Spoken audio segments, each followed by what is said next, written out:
오늘은 바로 본론으로 들어가겠습니다. 사람들은 은퇴 후에 어떻게 보내야 하는지 고민이 참 많으신 것 같습니다. 또 이미 은퇴하신 분들도 대체 뭘 해야 할지 막막해 하시기도 하지요. 그런데 현장에서 들어보면 사실 특별한 것을 하지 않아도 하루가 모자랄 만큼 바쁘게 지내는 분도 계십니다. 그런데 또 누군가는 아무것도 하지 않고 집에만 계셔서 우울해하시거나 이대로 계속 외로워지는 건 아닐까 걱정하시는 분들도 보았습니다. 그래서 오늘은 비참한 노후를 피하기 위한 단 하나의 방법, 바로 평생 즐길 거리와 습관을 만드는 방법에 대해 깊이 말씀드려보려 합니다. 많은 전문가들께서 다양한 조언을 주시지만 저는 특히 이호선 교수님의 말씀에 공감하는 부분이 많습니다. 돈 안 들이고도 할 수 있는 활동이 정말 많고 그것들을 즐기는 분들을 보면 너무나 빛이 납니다. 댓글을 통해 많은 분들이 실제로 취미나 활동을 통해 어떻게 매일을 알차게 보내고 계신지 알려주셨는데요. 예를 들어 65살이신 어느 분께서는 주일마다 손주를 봐주시고 걷기 운동과 피아노, 그림 그리기, 그리고 캘리그라피까지 즐기신다고 하셨습니다. 가끔 지인들과 만나 차 마시고 이야기를 나누기도 하고 운동과 독서까지 하신다고 하니 정말 하루가 부족하다고 하시더군요. 뭘 일이 많이 하시냐 싶은데 오히려 매일이 너무 짧아 밤에는 앉아서 졸다 그대로 주무신다고 합니다. 얼마나 보기 좋은 모습입니까? 다른 분께서는 66살이라고 하시는데 잠깐씩 일을 하셔서 조금씩 용돈을 벌고 운동하고 책 보고 잠깐 친구들을 만나기도 하면 하루가 그냥 훅 사라진다고 말씀해 주셨습니다. 그러면서 말씀하시길 비참한 노후 같은 건 상상조차 못 해보셨다고 해요. 매일 몸도 쓰고 머리도 쓰고 다른 사람들과 어울리다 보니 고민할 틈이 없다는 겁니다. 이렇게 보면 노후가 무섭다는 말이 전부는 아니라는 생각이 드실 겁니다. 사실 돈을 크게 들이지 않고도 얼마든지 즐길 수 있는 것이 많습니다. 한 분은 60살 대 후반부터 합창단과 성악교실, 가곡교실에 참여하고 피아노 코드 반주를 배우시며 엄청난 즐거움을 누리고 계시다고 하셨습니다. 또 문화유적지를 답사하고 미술관과 박물관, 궁궐, 사찰, 골목길 투어를 18해째 이어오고 있다고 합니다. 멤버도 10명 조금 넘는 분들과 함께 다니시는데 그래도 그 시간이 정말 소중하고 즐겁다고 하십니다. 취미와 같은 사람들끼리 함께하니 하루가 너무나 빨리 지나가고 덕분에 외롭지 않고 재미있다고 하더군요. 어떤 분은 노후 독서가 가성비 최고라고 무조건 책부터 잡아보라고 하셨습니다. 심지어 어떤 분은 67살인데도 매일 3시간을 파트타임으로 일하시면서 남은 시간에 책을 보고 운동도 하십니다. 또 어떤 분은 신앙생활과 더불어 집에 사람들을 초대해 식사 대접하고 함께 마주 앉아 이야기를 나누는 것이 그렇게 즐겁다고 하시네요. 오시는 분들과 따뜻한 대화 나누면서 행복을 느끼신다고 하니 그야말로 소소하지만 깊은 기쁨이 매일 충만하신 거죠. 다른 분께서는 68살이셨는데 15해 전부터 미리 기타를 배우기 시작하셨대요. 그리고 이제 탁구와 수영까지 배우며 정말 다채로운 생활을 하신다고 합니다. 주말에는 주말주택으로 가서 배우자분은 낚시를 하고 본인은 기타 치고 텃밭 가꾸면서 꽃을 돌보신다고 하셨습니다. 자녀분들께서도 멋진 인생이라고 칭찬하신다고 하는데 듣기만 해도 흐뭇해집니다. 이렇게 다양한 분들이 즐거운 노후를 직접 실천하고 계신데요. 사실 많은 분들이 하시는 공통된 이야기가 있습니다. 하나, 반드시 집 밖을 나서는 습관을 만들어라. 둘, 꾸준히 몸과 뇌를 동시에 쓰는 취미나 활동을 시작해라. 셋, 새로운 것을 배움에 두려워하지 말아라. 이 셋이 계속 반복해서 나오는 조언이더군요.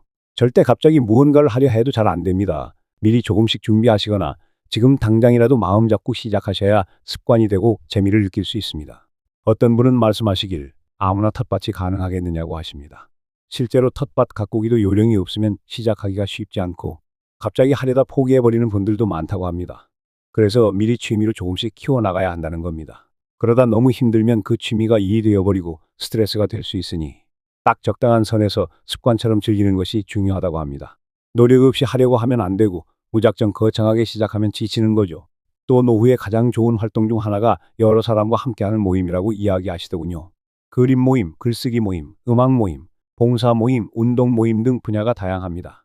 독서도 혼자 읽을 수도 있지만 독서 모임에 나가서 책 이야기를 함께 나누면 훨씬 더 몰입도 있게 즐길 수 있다고 합니다.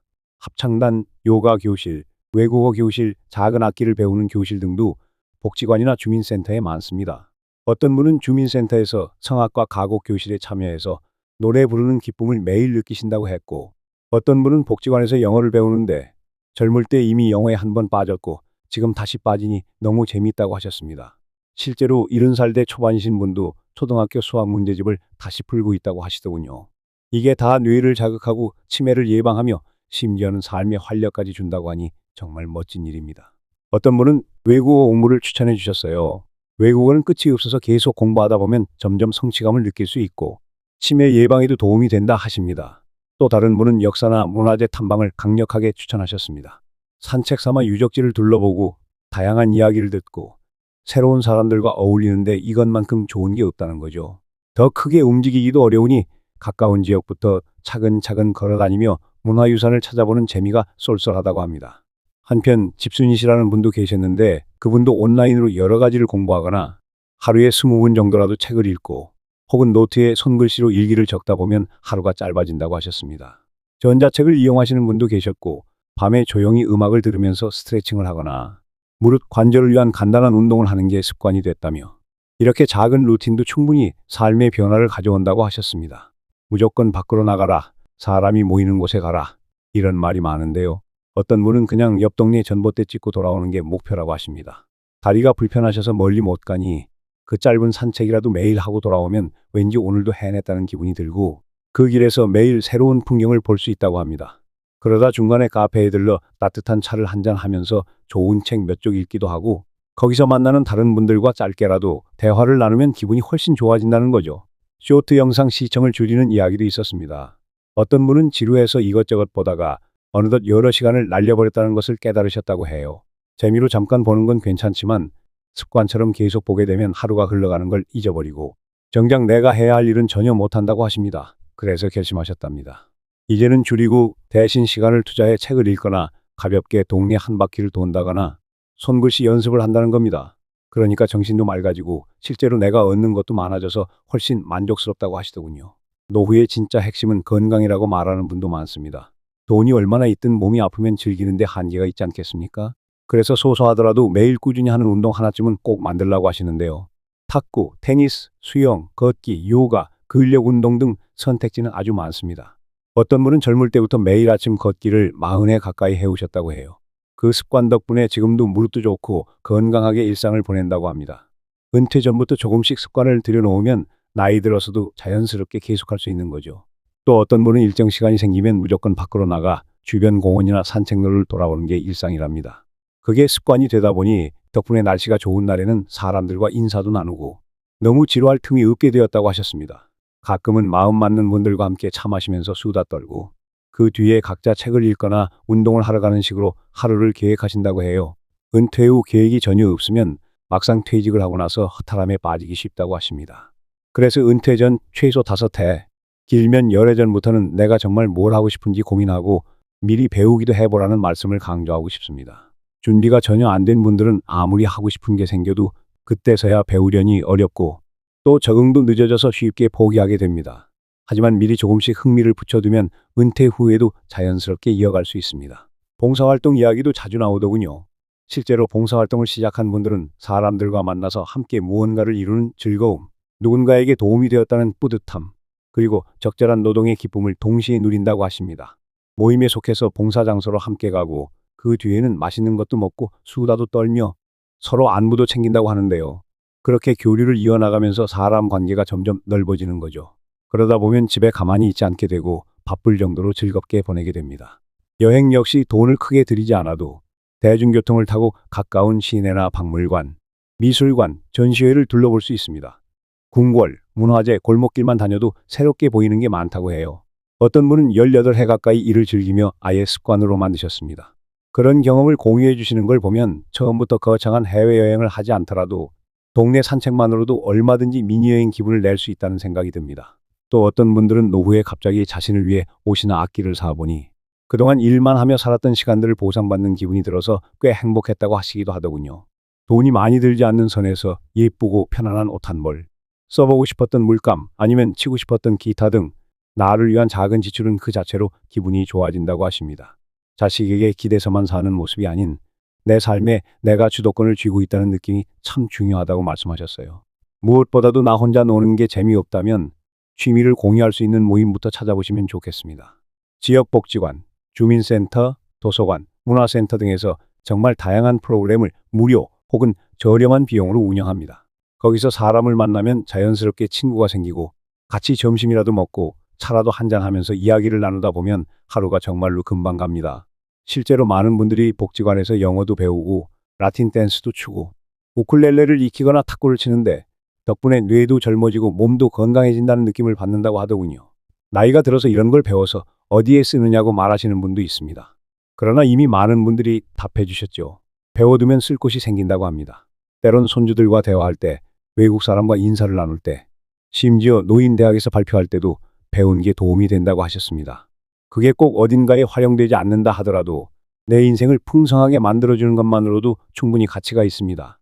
모든 것이 건강히 뒷받침돼야 가능하니 하루에 서너 시간씩은 몸을 움직여야 한다는 분도 많았습니다. 헬스장에 가서 가볍게 근력 운동, 그리고 동네 한 바퀴 걷기, 집에서 스트레칭이나 요가 등을 하시는 거죠. 요즘은 운동 방법도 인터넷에 많아 몇 가지를 취사 선택해 꾸준히 하다 보면 확실히 몸이 가벼워지는 걸 느낄 수 있습니다. 또 친구들과 함께하면 훨씬 재미있고 계단 오르기나 근력 운동 등 자신에게 맞는 방식을 찾으면 오래 지속할 수 있다고 합니다. 어느 분은 시간을 내서 일주일에 한 번씩은 마음 맞는 이들과 박물관이나 전시회를 돌며 문화생활을 하고 또 한 번씩은 맛집을 찾아다니며 식사하는 재미도 누리신다고 하셨어요. 그러면 자연스럽게 사진을 찍게 되고 사진이 쌓이면 다시 그것으로 추억을 회상하게 됩니다. 어떤 분은 찍은 사진들을 모아서 작은 앨범을 만들어 두신다는데 나중에 혼자 꺼내보면서 웃음 짓게 되는 소중한 기록이 된다고 하십니다. 집에서 보내는 시간도 중요합니다. 그럴 땐 바느질, 뜨개질, 캘리그라피, 일기 쓰기, 그림 그리기, 독서, 악기 연습 등 마음을 차분하게 해주는 취미가 아주 좋다고 합니다. 어떤 분은 서예를 시작하셨는데 완전히 다른 세계가 펼쳐졌다고 하셨고 또 어떤 분은 어릴 때부터 악기를 좋아했는데 이제야 레슨을 받으며 오롯이 나만의 연주 시간을 갖게 되어 너무 즐겁다고 하셨습니다. 중요한 것은 재미로 시작한 취미가 부담으로 바뀌지 않도록 스스로 조절하는 일입니다. 어떤 분은 너무 욕심을 내서 매일 수십 장씩 그림을 그리거나 하루에 10곡이 넘는 곡을 연습하다가 지쳐버리기도 한다고 합니다. 그러면 좋아서 시작한 취미가 스트레스가 되어버립니다. 내 몸과 일정에 맞게 적당히 조절해야 길게 가져갈 수 있으니 스스로에게 무리하게 목표를 강요하지 않는 여유도 꼭 필요하겠습니다. 혹시 경제적인 부분 때문에 걱정이 많으신 분이 있다면 요즘은 시니어를 위한 아르바이트나 파트타임 일자리도 많습니다. 너무 무리하지 않는 선에서 하루 서너 시간만 일을 해도 소소하게 용돈을 벌 수 있죠. 게다가 일하면서 사람들과 교류하다 보면 또 다른 취미나 정보를 얻기도 쉽습니다. 실제로 그 일을 통해 평생 친구를 사귀거나 함께 운동할 동료를 만나기도 한다고 하니 경제적 도움이 되면서 사회적 관계까지 챙길 수 있는 일석이조인 셈입니다. 가끔은 은퇴한 뒤 마음만 먹으면 언제든 쉬거나 놀 수 있다는 자유가 좋다는 분들도 있습니다. 평생 일만 하다가 이제는 내 시간이 생겨서 하고 싶은 거 다 해볼 수 있다는 거죠. 실제로 60살 대 70살 대 이후에 대학에 진학해서 문학을 공부하시는 분도 있고 대학원에 들어가 연구를 시작하시는 분도 있습니다. 꼭 학위가 목적이 아니더라도 평생 교육원, 온라인 강의로 배움을 이어가는 분들을 보면 배움이라는 것이 나이를 가리지 않는다는 것을 새삼 느끼게 됩니다. 즐거움을 찾을 수 있는 방법은 무궁무진합니다. 다만 그 시작은 지금 이 순간 의지를 갖고 작은 발걸음을 떼는 데서 비롯된다는 것을 꼭 말씀드리고 싶습니다. 아무리 영상을 보고 이야기를 들어도 결국 본인이 마음 먹고 일어서지 않으면 변화는 일어나지 않습니다. 그래서 첫걸음을 내딛는 것이 무엇보다 중요합니다.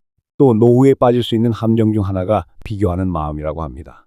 다른 사람은 여행도 다니고 합창단도 가고 악기도 배우는데 나는 딱히 재능도 없고 남들처럼 부지런하지 못하니 못한다 하는 생각을 하시는데요. 그런데 재능이 없어도 배우고 익히는 과정에서 충분히 즐거울 수 있습니다. 잘해야 할 필요가 없습니다. 어차피 오래 걸린다고 해서 누가 재촉할 것도 아니고 틀려도 혼나는 것도 아니니 그냥 천천히 내 페이스대로 하면 됩니다. 어떤 분은 젊었을 때부터 영어에 관심이 있었지만 직장 생활하느라 못 배웠고 이제 나이 들어서 다시 공부하니 너무 즐겁다고 합니다.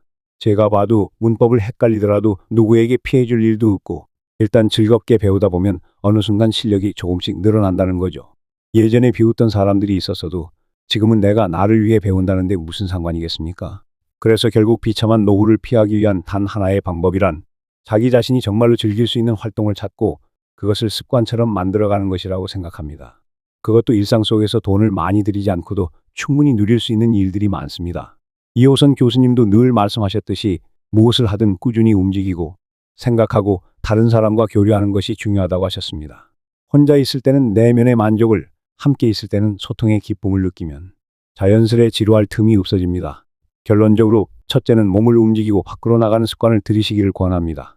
단 한 걸음이라도 매일 걷고 누군가와 인사를 나누며 햇볕을 쬐는 것만으로도 노후는 달라집니다. 둘째는 무언가 배우고 익히는 즐거움을 결코 놓지 마시기를 바랍니다. 독서, 악기, 미술, 언어, 운동, 봉사, 어떤 것이든 관심 있는 분야를 찾아보세요. 셋째는 너무 많은 시간을 가만히 스크린 앞에서만 보내지 않도록 조심하시길 바랍니다. 정보도 얻고 재미도 있지만 결국 스스로 몸을 움직여야 내 삶의 진짜 가치가 쌓입니다. 이 모든 것들이 결국 노후의 삶을 풍성하게 만들어주는 도구입니다. 꼭 대단한 무언가가 아니라 내 생활 속의 사소한 것부터 하나씩 실천해 보시면 좋겠습니다. 그리고 무엇보다도 나 자신을 위한 투자라고 생각하시기 바랍니다. 누구에게 보여주기 위함도 자랑하기 위함도 아닙니다. 내 삶을 풍요롭게 하고 건강하게 만들어주는 것이 우선입니다. 그러니 혹시 의욕을 잃거나 중간에 지치더라도 잠시 쉬었다가 또 차근차근 해보시길 응원합니다. 오늘 이야기가 조금 길었지만 그래도 실제 댓글 사례와 많은 분들의 경험을 충분히 엮어봤습니다. 여기서 끝나지 않고 듣고 나신 여러분께서 바로 한 가지씩이라도 시도해 보시면 좋겠습니다. 내일 아침 잠깐이라도 산책해 보시고 동네에 어떤 프로그램이 있는지 알아보거나 평소 사고 싶었는데 미뤄둔 악기를 하나 장만해 보시는 것도 좋겠습니다. 지금이 가장 빠른 때라고 많은 분들이 말씀하셨습니다. 늘 말씀드리지만 하고 싶은 일이 있다면 주저하지 말고 시도해 보시기 바랍니다. 잘하든 못하든 상관없습니다. 그 순간이 재미있고 그 과정에서 새로운 사람을 만나고 나 자신을 재발견한다면 이미 충분히 성공입니다. 오늘도 이 자리에 함께 해주신 모든 분들이 오랫동안 행복하고 활기찬 노후를 보내시기를 진심으로 기원합니다. 공감의 댓글, 응원의 댓글을 남겨주신 분들 모두 감사드리고 앞으로도 여러 사례와 경험을 나누며 서로에게 용기가 되었으면 좋겠습니다. 자, 그러면 여기서 저는 인사를 드리겠습니다. 오늘 말씀드린 내용을 조금씩 실천해 보시면서 돈 안 들이고도 누릴 수 있는 평생 즐거움을 꼭 발견하시길 바랍니다. 정말 좋은 날이 열릴 거라고 믿습니다. 여러분 모두 건강하시고 행복하시길 바라며 저는 또 다른 기회에 여러분께 즐거운 이야기 전해드리겠습니다. 고맙습니다.